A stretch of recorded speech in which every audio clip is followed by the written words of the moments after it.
Hey, what's up, good people? Today we're going to talk about shadow work.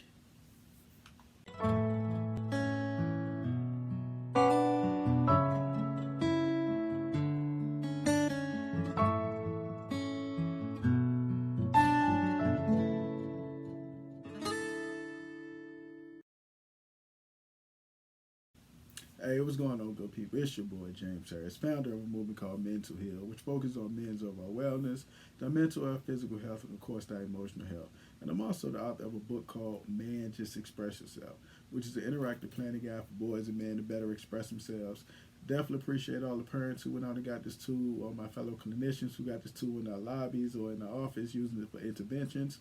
Of course, all my spouses who got this tool using it on your partners. Dinner, date night, those things are awesome. If you'd like to get this tool, continue to support, definitely go to my website, www.mentoheal.com. And of course, you can get it on Barnes& and Nobles, Amazon, Target, Walmart, pretty much anywhere books are sold. But while you're on my website, be sure to grab my board game too, Cheesy Dates, which is an awesome tool for couples, game nights, adult game nights, anywhere in between. It's a fun, interactive um, activity as well. So if you're new here, make sure you hit that button, like, share, subscribe. And if you've been here for a while, I definitely appreciate it, helping me get monetized. Don't take it for granted. Continue to support, submit your questions. I definitely appreciate you. So when we get into this thing called shadow work, you probably heard the term floating around, but it's important to recognize and understand that as humans, we have a dark side to us, to our personalities, rather. And this phrase was coined back in the day by my man Carl Jung. You probably heard him in grad school, so it's definitely important that you tap into your old memory bank from those assignments that you probably had in your theories class. But Carl Jung is the one who coined the phrase shadow work, and he liked to think that we know ourselves pretty well, but of course some people don't. Some people have trials, tribulations, and memories that they try to repress, whether that's from their childhood or just some things that they much not rather have in the forefront. These things are what he calls casting based on the shadow. So what if I told you there was parts of your personality that you despise so much that you like try on purposely hid them away?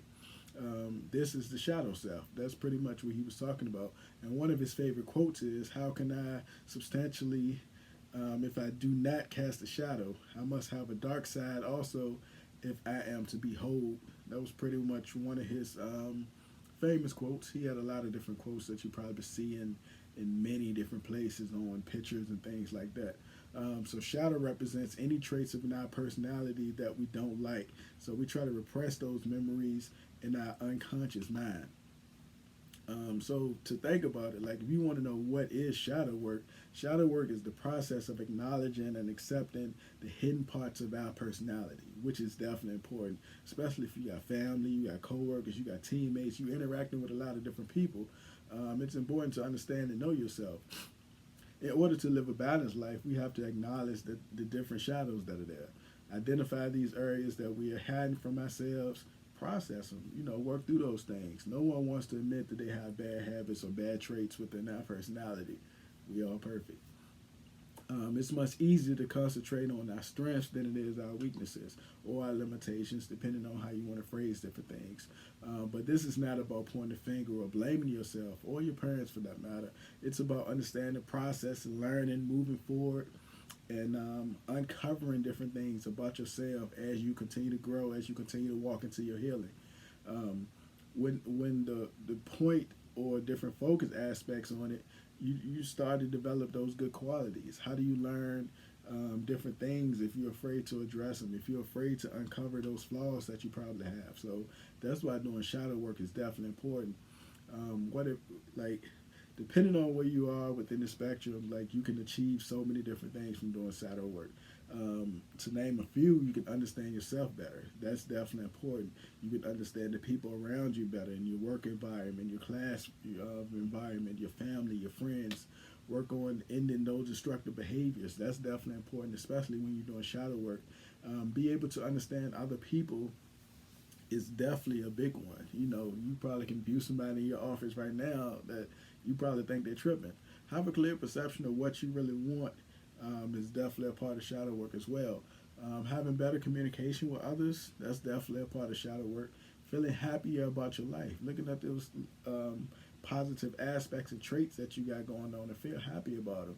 Increasing your integrity, your values, your character, having better relationships overall, whether those are intimate relationships or just friendships or personal relationships. If you want to know how shadow work, that's funny. Before you embark on shadow work, it's important to take time to prepare yourself. You know, it's not something that you can just dive into, regardless of how long you've been in therapy or how long you've been doing mindfulness or whatever the case is.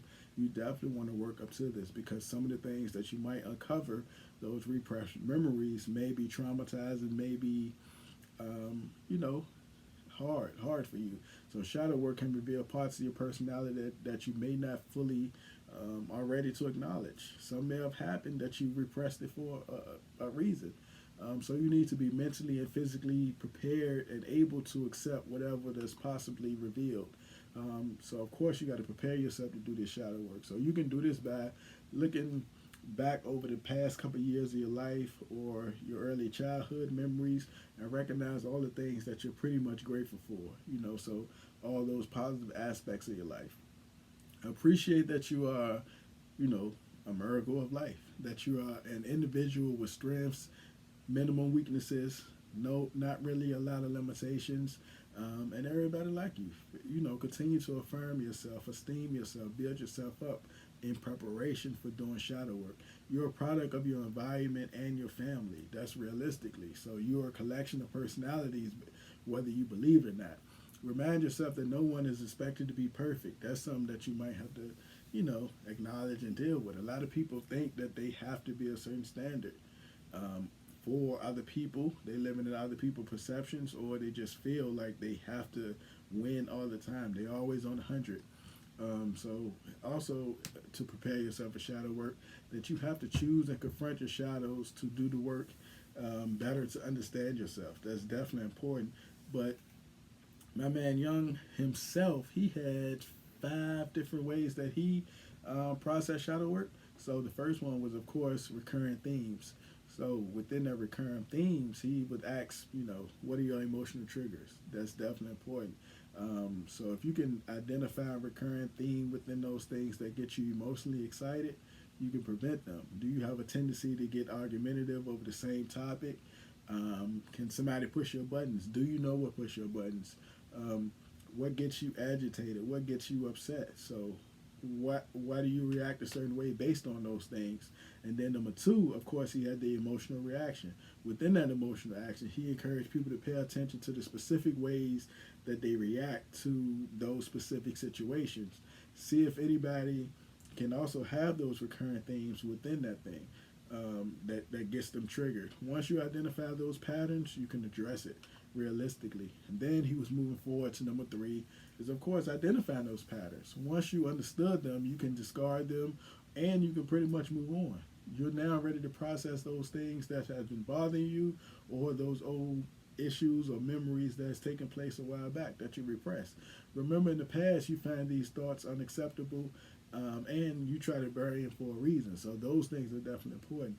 It's only once that you have identified specific patterns in your shadow that you can begin to work and figure out different ways to deal with them.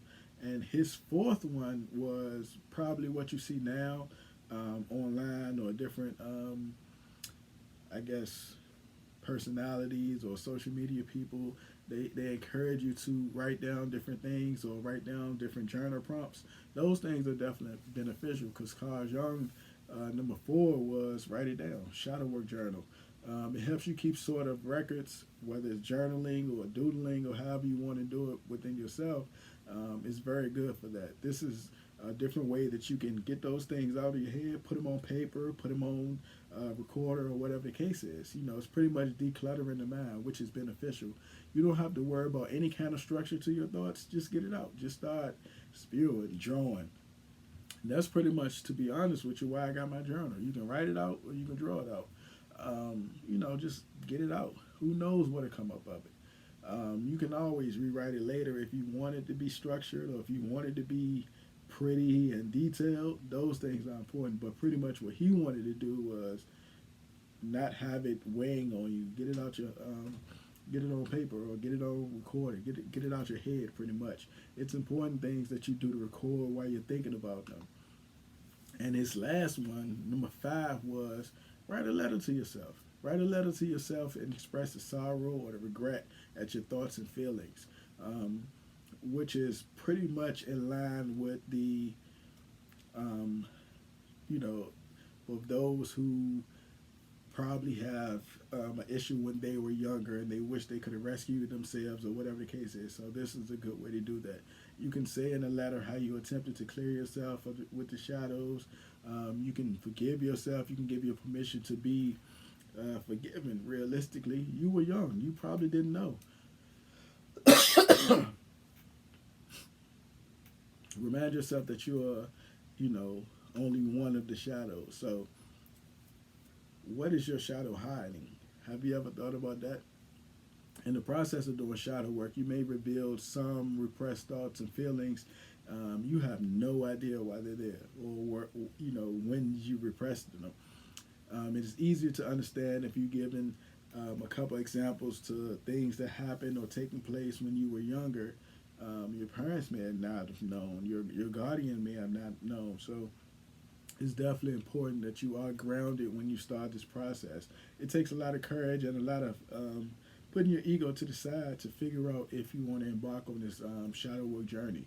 Jung believed that it is necessary to fulfill our lives by addressing those dark sides of things that we may have been a part of. So, because you only once you know what it is, hiding in the dark, you can feel comfortable, really happy in the light.